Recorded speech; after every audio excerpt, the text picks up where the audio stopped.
Let's move on. There's a video that I want us to play, the president's video. Please find the president's video. Let's play it. No, let's play Harun Idrisu's video first, and then we can go on to the president. When I see leaders in front shouting, that's not for leaders to do. If you are a good leader, you must have those who do that for you. I saw them a while talk about LGBTQ and the Honorable Habib. Interesting times in Ghana. You were in Ghana. Parliament passed the law. Nana Addo Dankwa was in breach of the Constitution. You didn't have the voice. He didn't read Article 106.78. Read it. He was in breach. If Parliament gives a bill to the president and he can assent or not assent, the Constitution provides what he should do. Did you do that? Then you allow it to lapse. Then today we are discussing the same matter. I heard the leader talk about there was no administrative error, but there was a constitutional error. The Constitution is elaborate. What do you do? It's not to say that President Akufo-Addo can't disagree with Parliament. But if he disagrees, convey it back to Parliament that I disagree with you and this is my reasoning. I will not do it because of this reason. We should pass it. Or I simply would have ended by saying, why didn't you pass it? By it to be passed. Thank you. You see why Ghanaians voted against the New Patriotic Party? And I always say this. It is a party in power that loses power. The party in opposition just climbs on whatever is there. I remember so vividly, having covered Parliament, the LGBTQIA+ of GPRTU of TUC bill was passed. We took it to President Akufo-Addo. Reverend John Ntimfodjo, who is my very good friend, together with all the other good MPs who were with him, organizing that press conference. He was a sponsor of that bill. My very good friend, pastor and legislator. President Akufo-Addo failed to sign it. In fact, he didn't even look in the direction of it. Today, those same friends of mine have found their voices. How do we build a country like that? How? It's a simple question to ask. How do we build a country like that if we are not able to speak truth to power, to the powers that be, but we find space to talk to others about it and we want to insist that it must be done? How do we build a country like that?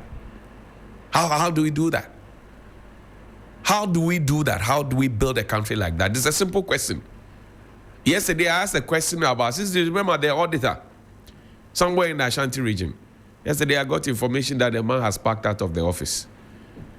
But you see, the man changed his age and signed swore an affidavit for that reason. Is that not a crime? He has left because there cannot be anything complicated about your age. No. And packing out of that office after you had been called by a senior government official and you told the person that it was a complication about your age. No. What even dropped into your mind to decide that you will alter your age? For which reason? So the security authorities, and I will still pursue that conversation. He has moved out, that's fine. But we will pursue that conversation in the Fija district. I will pursue that conversation. We have to build our country the way it has to be built. We have retrogressed too much in this country, and we have to be very, very strict about making sure that certain standards operate and work. We have to insist on it. I'll play a video of Edem Agbana. He's a member of the Public Accounts Committee. Now, please listen to this very carefully. Very, very carefully. I am a member of the Public Accounts Committee of Parliament. And our committee deals with the Auditor General's report. Well, and when you come to my office, I have about 15 very voluminous books. And these are just the reports for the year 2024 that we are currently dealing with as a committee. every state institution, ministries, departments, all of these things are captured. And Roland, when you go into the details, you would weep for this country, because the level of infraction, the misappropriation, procurement violations, and abuse of public funds across all levels, across departments, across agencies, it breaks your heart. And Roland, some of the violations are so reckless that one would want to demand instant justice if this were part of our laws. Because for some of them, even without any legal background or without taking the person through any legal process, you would conclude by what you have seen in the audit report. Let me give you an example. When we were considering the report for Ministry of Communication, Sam George's place? Sam George's ministry. Okay. But at the time he wasn't the minister, because we are considering the 2024 reports now. Yeah. And I have copies of the report here. Roland, there was a company called Smart Infraco. Absolutely. This company was contracted by government to do some work, some revenue mobilization. The company did not, or they failed to pay government about $6 million that was due us. Yeah. But that same company was awarded another contract, and government rather paid them for no work done, in addition to what they failed to account for. So you look at this level of misappropriation, abuse of public funds.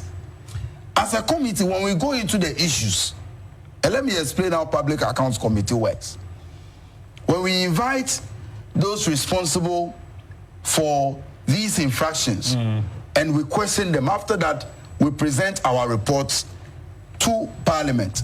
When Parliament adopts the report is then sent to the Attorney General. Best in the morning. And they begin the criminal prosecution. Roland, when you go to our courts, the truth is that there are several cases of financial malfeasance before our courts, but the processes are simply too slow. They are slow. So what we have done as a committee is that in some instances, we've been able to get people to pay back, so at least we recover. So I recall there was a particular incident where a gentleman who worked with the Foreign Affairs Ministry worked with one of the embassies. Withdrew monies meant for the embassy. Diverted. He diverted. I mean, he took the money, he spent it, he admitted. When he appeared, he was asked to pay, and so he has been giving time and he's been paying. But beyond that, and so we've done a lot of recoveries. There were people who were being paid even after they left the service. Adam Agbana, thank you for this revelation. But the people of the Republic of Ghana did not vote for you to be doing recoveries and letting people go off the hook. No.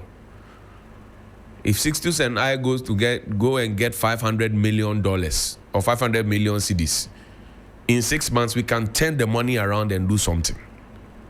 Or with Roland, we can do something and make profit out of it. But when people, what you are doing literally is asking people, oh, you can steal small, but if we come to you, then you give the money to us. You listen to the Attorney General and the conversations he had. Let's find that video. The conversations he had and telling us about how much of our monies have gone into private pockets, allegedly, because you are innocent until proven guilty. And you ask yourself, did we still need to go to the IMF? Did we need the IMF at all?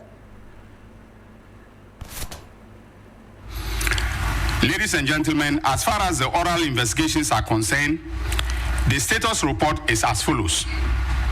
Out of the report of the oral committee submitted to my office, we instructed the National Intelligence Bureau in March 2025 to conduct investigations into cases of suspected acts of theft and graft on 3FM by public officials and their allies in the private sector.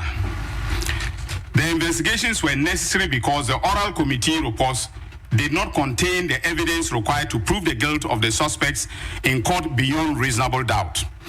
It is always important to remember that the oral committee was tasked by His Excellency the President to receive complaints of looting of state resources, and complaints do not constitute irrefutable evidence of criminality. Oral reports are still coming into my office. Now, those who are pushing me to go to court and who are saying that by now convictions should have been obtained, 3FM, the best in the morning. I know you are Ghanaians, you have legitimate expectations of your government officials, including the President and the Attorney General. But we need to do a good job. Not that I will rush to court. Defense lawyers will come and raise objections, throw my case out, and then the same Ghanaians who wanted me to go to court expeditiously will now turn around and say that Ayine is an incompetent Attorney General. I was never an incompetent lawyer in private practice. I don't want to be an incompetent lawyer in public sector. In the case of the latter, we have filed charges against the former Chief Executive, Executive Director, Osea Sibe-Ntwi, and his deputy, Gifty Owari. Charges are being prepared against the rest of the public officers and the so-called marketplace vendors. In all, we intend to file about 10 cases in the NSA scandal and will use some of the public officers and vendors as prosecution witnesses. Now, this is a strategy that is working very well for us, and we intend to continue to use that strategy. In a situation where there is a small criminal among big criminals, and the small criminal knows a lot, it is better as a matter of prosecutorial strategy to use a small criminal to get the information in order to be able to succeed. Dr. Ayine, good morning to you and your deputy, Dr. Adam Sremsai. Continue the good work, but Ghanaians want to see the scorecard. That's all we are asking for. We are not blaming you. We are not accusing you.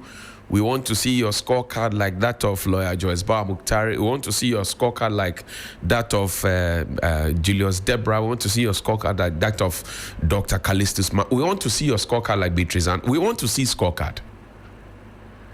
General Mosquito, we want to see scorecard like Eduji Tamaklo. We want to see scorecard. We want to see scorecard like Afechi and at Bost. We just want to see scorecard. James Ejenimba. We just want to see scorecard. That's all we're asking for. We are not fighting. No. Ghanaians voted for a certain reset. We want to see scorecard. That's all we're asking for. So if you have the scorecard, bring the scorecard. Let's see the scorecard. If you don't have the scorecard, let's know that you don't have the scorecard. But scorecard must scorecard. Now, I want to